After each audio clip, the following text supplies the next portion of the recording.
आज के इस ऐतिहासिक विश्लेषण में हम सीधे 300 सालों के उस शानदार और उथल-पुथल भरे दौर में चलेंगे जिसने भारत की कला, वास्तुकला और प्रशासनिक ढांचे की पूरी तस्वीर ही बदल कर रख दी। तो चलिए बिना किसी देरी के शुरू करते हैं। अब जरा सोचिए, मध्य एशिया से आया एक आक्रमणकारी भला कैसे एक ऐसा साम्राज्य खड़ा कर सकता है जो पूरे 300 सालों तक टिका रहे, और सिर्फ टिका ही नहीं बल्कि दुनिया को ताजमहल जैसी बेमिसाल इमारत दे जाए। ये पूरी कहानी बहुत ही दिलचस्प है कि कैसे जंग के मैदान से उठा एक साम्राज्य धीरे धीरे एक विशाल सांस्कृतिक ताकत बन गया। इस पूरी ऐतिहासिक यात्रा को समझने के लिए हम इन अहम पड़ावों से होकर गुजरेंगे। हम देखेंगे कि कैसे इस साम्राज्य की नींव पड़ी, इसका स्वर्ण युग कैसा था, और फिर अंत में वो कौन सी कमजोरियां थीं जिनकी वजह से इतने बड़े साम्राज्य का पतन हो गया। तो कहानी शुरू होती है साल 1526 से। ये वो समय था जब इस साम्राज्य की एक बेहद आक्रामक और महत्वाकांक्षी नींव रखी गई। दरअसल तैमूर और चंगेज खान के वंशज बाबर ने उत्तरी भारत को बहुत ही तेजी से अपने कब्जे में लिया था। उसने भारत में पहली बार बड़े पैमाने पर तोपों और नई युद्ध रणनीतियों का इस्तेमाल किया। पानीपत से लेकर घाघरा तक उसने लगातार युद्ध लड़े। लेकिन सबसे कमाल की बात यह है कि इन तमाम खूनी जंगों के बीच भी बाबर ने अपनी मशहूर आत्मकथा बाबरनामा लिखने का वक्त निकाल ही लिया। अब इसके बाद का घटनाक्रम देखिए जो हुमायूं के बारे में है। हुमायूं का सफर हमें बताता है कि शुरुआती दौर में ये साम्राज्य कितना नाजुक था। पहले शेरशाह सूरी से सब कुछ हार जाना, फिर कई सालों तक फारस में दर बदर भटकना, और जब आखिरकार फारस की मदद से दिल्ली की गद्दी वापस मिली तो उसके कुछ ही समय बाद सीढ़ियों से गिरकर हुमायूं की मौत हो जाना। सच में एकदम किसी फिल्मी कहानी जैसा उतार चढ़ाव। इस डगमगाती शुरुआत के बाद अब हम उस दौर में प्रवेश करते हैं जब साम्राज्य का असली विस्तार हुआ।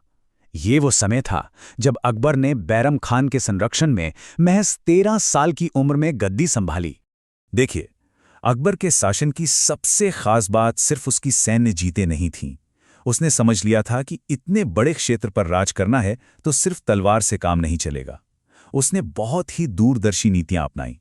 जजिया कर हटाना, राजपूतों के साथ रिश्ते बनाना, एक नया धर्म दीन-ए इलाही शुरू करना, और दरबार में बीरबल, तानसेन जैसे नवरत्नों को जगह देना।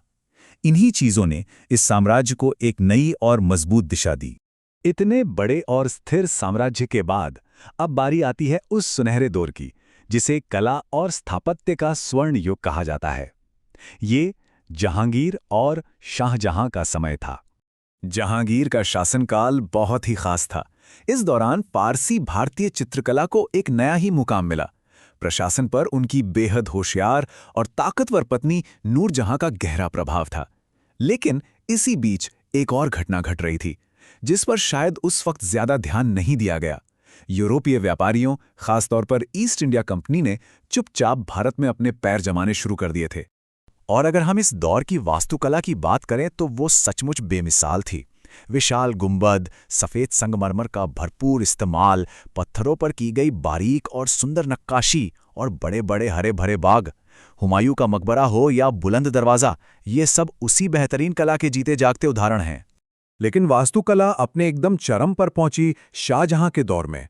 ये वो समय था जब साम्राज्य के पास बेहिसाब दौलत थी, और इसी दौलत से बनी मुमताज महल की याद में ताजमहल जैसी इमारतें, साथ ही लाल किला और जामा मस्जिद का निर्माण भी हुआ, जो आज भी पूरी दुनिया में भारत की पहचान माने जाते हैं। अब एक सीधा सा सवाल उठता है कि इस विशाल स्वर्ण युग और इतने भव्य निर्माण कार्यों का खर्च आखिर कैसे उठाया जाता था। तो चलिए इनके प्रशासन और अर्थव्यवस्था के उस बेहतरीन ढांचे को समझते हैं। इतने बड़े साम्राज्य को बिना किसी रुकावट के चलाने के पीछे एक बहुत ही सुलझी हुई नौकरशाही काम कर रही थी। सबसे ऊपर बादशाह होता था जिसका हर आदेश कानून था।